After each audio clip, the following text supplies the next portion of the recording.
Hello friends, मी शिल्पा. खव्याच कट्टावर तुमचं सगळ्यांचं खूप खूप स्वागत. आज पहिल्यांदा मी थाय रेसिपी घेऊन आलेले आहे. बऱ्याच दिवसांपासून मला ट्राय करायची होती, पण काही ना काही निमित्त होत होतं आणि शूट करायला वेळ मिळत नव्हता. थाय क्युझिन हे खूप हेल्दी क्युझिन असतं. फ्रेश व्हेजीज वापरल्या जातात, कमी ऑइल असतं आणि खूप छान असा अरोमा असतो ह्या व्हेजीजना. ह्या एक्सॉटिक व्हेजीज आज इंडियामध्ये सगळीकडे अवेलेबल आहेत, तर तुम्ही त्या घेऊन येऊ शकता आणि घरी ट्राय करू शकता. ही रेसिपी अशीच एक सिंपल पण खूप हेल्दी अशी रेसिपी तुमच्याबरोबर मी शेअर करत आहे आणि ही आज व्हेज रेसिपी आहे. तुम्ही हा व्हिडिओ संपूर्ण पहा आणि तुम्हाला आवडल्यास शेअर लाईक नक्की करा. करी करायला आपल्याला काय काय साहित्य लागणार आहे याची लिस्ट मी इथे दिलेली आहे. प्लस आपण ही लिस्ट डिस्क्रिप्शन बॉक्समध्ये खाली शेअर पण केलेली आहे.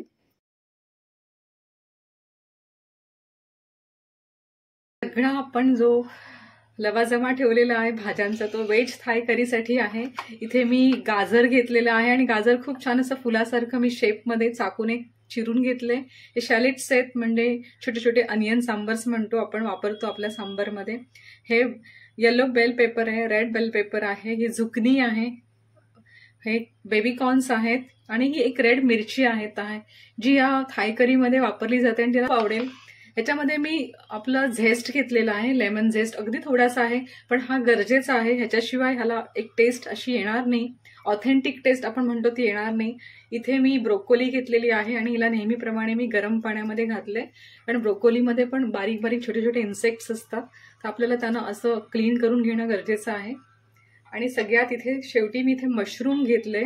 मशरूमना पण मी थोडं कोमट पाण्यामध्ये भिजवले, जेणेकरून त्याचे माती वगैरे जे इम्प्युरिटीज असतात त्या निघून जातील. हे सगळं आपल्याला थाय व्हेज ग्रीन करीला लागणार आहे. इथे मी ही रेडीमेड ग्रीन पेस्ट घेतलेली आहे. तुम्हाला मी नेक्स्ट व्हिडिओमध्ये किंवा त्याच्यानंतर ही पेस्ट कशी करायची हे दाखवेन. आज मला लेमन ग्रासचे जे मुळं असतात ती मिळालीच नाहीत आणि ती जर नसतील तर त्या पेस्टला काही टेस्ट येणार नाही. आणि इथे आपण एक फ्रेश असं 1.5 वाटी कोकोनट मिल्क घेतलेलं आहे. ही बनवू शकता कोकोनट मिल्क, अदरवाईज तुम्हाला मार्केटमध्ये सुद्धा कोकोनट मिल्क अवेलेबल आहेत. दुसरी गोष्ट, ह्या थाय करी बरोबर एक स्पेशल असा राईस सर्व केला जातो आणि तो म्हणजे जस्मिन राईस. बघा इथे लिहिलेला आहे, हा दावतचा आहे, मी कुठलंही प्रमोशन करत नाहीये. त्याला एक मस्त अरोमा असतो आणि हा असा लांबट लांबट राईस असतो. ह्याला पण आज आपण कसं कुक करायचंय ते दाखवणार आहोत. राईस जो आहे तो तुम्हाला कुठल्याही इंडियन स्टोअरमध्ये इझिली मिळेल. इथे मी हाफ कप घेतलाय आणि अजून एक हाफ कप असा मिळून माझा हा पूर्ण 1 कप राईस आहे. मी इथे 2 ते 3 वेळा पाणी घालून तांदूळ स्वच्छ धुवून घेतलेला आहे आणि तुम्ही पाहू शकता की याच्यामध्ये माझं बोट जाईल आणि बोटाची पहिली जी लाईन आहे तेवढंच पाणी मी घेतलंय. बरोबर मी सांगितलं त्याप्रमाणे माझा इंडेक्स फिंगरच्या पहिल्या लाईनमध्ये पाणी घेतलेलं आहे. हा भात थोडा शिजल्यानंतर चिकट होतो आणि हीच याची ओळख आहे. तर मी ह्याला गॅसवर ठेवते शिजवायला. मीडियम फ्लेमवरती आपला थाय राईस शिजत ठेवलाय, तोपर्यंत आपण थाय करी बघूया. त्याच्यामध्ये आपण ह्या काही गोष्टी अजून टाकतो, त्या म्हणजे काफिर लाईमची पानं. ह्याला अतिशय असा स्ट्रॉंग लेमन अरोमा असतो आणि ह्याला ड्रेसिंगसाठी वापरलं जातं. ह्या करीमध्ये लिव्हज आहेत, हे पण खूप छान स्ट्रॉंग अरोमा देतात आणि याशिवाय हे जे थाय फूड आहे हे कम्प्लीटच होऊ शकत नाही, त्याला ती थाय फूडची टेस्ट येणार नाही. आपण इथे याच्यामध्ये कोकोनट मिल्क वापरतो, पण बरेच वेळा कोकोनट मिल्कला आपण जास्त उकळल्यामुळे ते फुटू शकतं, म्हणून मी इथे 1 चमचा कॉर्नस्टार्च घेतलेला आहे. आपण इथे राईस जो शिजत ठेवला आहे त्यातलं पाणी जे आहे ते कमी झालेलं आहे आणि अजून राईस शिजायचा आहे. अर्धा कप पाणी जे आहे ते ऍड करणार आहोत आणि त्याला शिजवत ठेवणार आहोत. बरेच वेळा याच्यामध्ये राईसमध्ये व्हेरिएशन असतं, काही काही राईस असतात ते पटकन शिजतात आणि खूप चिकट होतात. सो मी म्हणून ह्याला कुकरमध्ये न शिजवता ह्याला पातेल्यामध्ये शिजवायचं कारण हेच आहे. ह्याला मीडियम फ्लेमवर आपण असंच शिजत ठेवूया.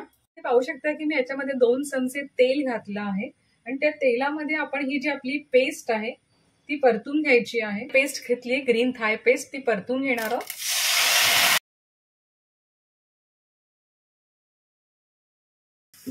चांगलीच तिखट आहे, मला खूप झडका लागलाय. तिला थोडं शिजवून घेणार आहे आणि मला थाय करीमध्ये ग्रीन रंग खूप आवडतो. रेडीमेड मिक्स पेस्ट आणली तर तिचा रंग थोडासा असा येतो. जर आपल्याला ग्रीन कलर हवा असेल तर आपण थोडी कोथिंबीर, थोडीशी काफिरचे लाईमचे लिव्स आणि बॅसिल लिव्स एखादं आलंही वाटून टाकलं तर छान होतं, त्याचा रंग चांगला येतो. मला हाच लेमन ग्रास मिळालं नसल्यामुळे मी रेडीमेड पेस्ट आणली, कारण हा पेस्टला आपण व्यवस्थित शिजवून घ्यायचंय. माझा शिजत आलेला आहे, जवळजवळ 7 ते 8 मिनिटं झालेली आहेत. आणि ग्रीन ग्रेव्ही तिच्यामध्ये मी थोडं कुकरचं पाणी घातलंय आणि तिला शिजवत ठेवलीये.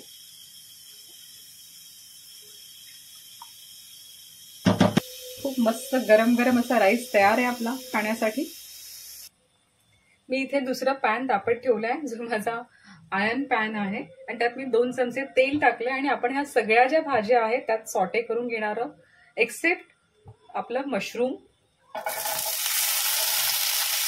मशरूम जे असतं ते खूप लगेच सॉगी होतं.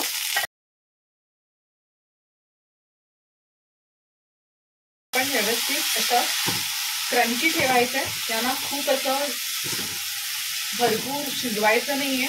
थाय फूडचं हेच एक असतं की त्यांच्या ज्या व्हेजिटेबल्स असतात रेसिपीमध्ये त्या तुम्हाला कधी जशा शिजलेल्या दिसणार नाही. त्या हाफ कुक असतात किंवा 70 to 80% कुक असतात. त्यात मी थोडंसं वरून बाजरी घालणार आहे. कुस्करून घालायच्या सगळ्या ह्या पानांना, असं अख्खं नखा घालू, ज्याने अखंड घातलं त्याचा अरोमा तेवढा येणार नाही. कुस्करून घालायचं. इव्हन ही पानं सुद्धा तशीच कुस्करून घालायची, पण ह्याच्या मधली जी हे असते सेम असते ती काढून टाकायची.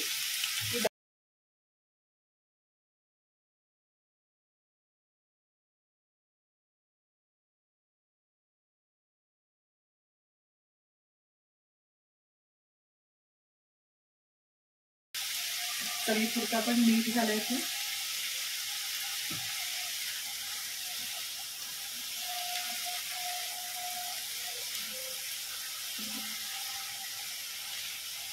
जवळजवळ 10 मिनिटं तरी आपण ह्या भाज्यांना व्यवस्थित शिजवायचं आहे. आणि एकीकडे आपली जी ग्रेव्ही आहे ती पण शिजते, तिला पण व्यवस्थित कुक करायचं.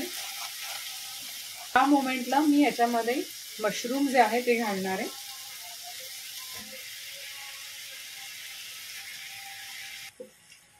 ह्या भाज्यांमध्ये आपल्याला पाणी घालायचं नाहीये, जेणेकरून बाकीच्या भाज्या असतील त्या ओव्हर कुक होतील.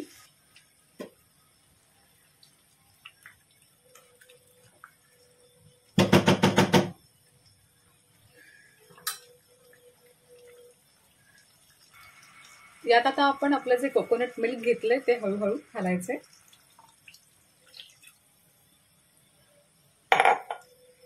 आणि आपली ग्रेव्ही जी आहे पुन्हा हाय फ्लेम वरती शिजवायचे.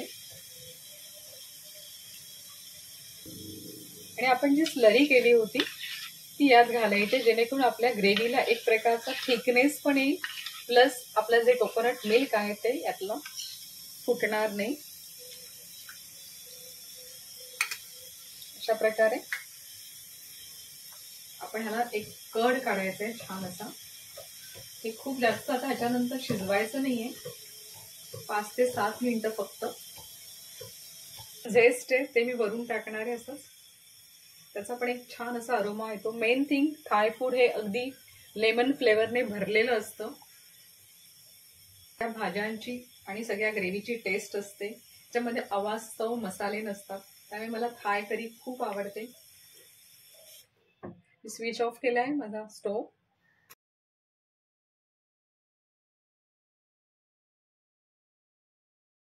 ही टेम्पटिंग दिसते ही थाय करी, आणि खूपच चवीला पण खूप छान झालेली आहे.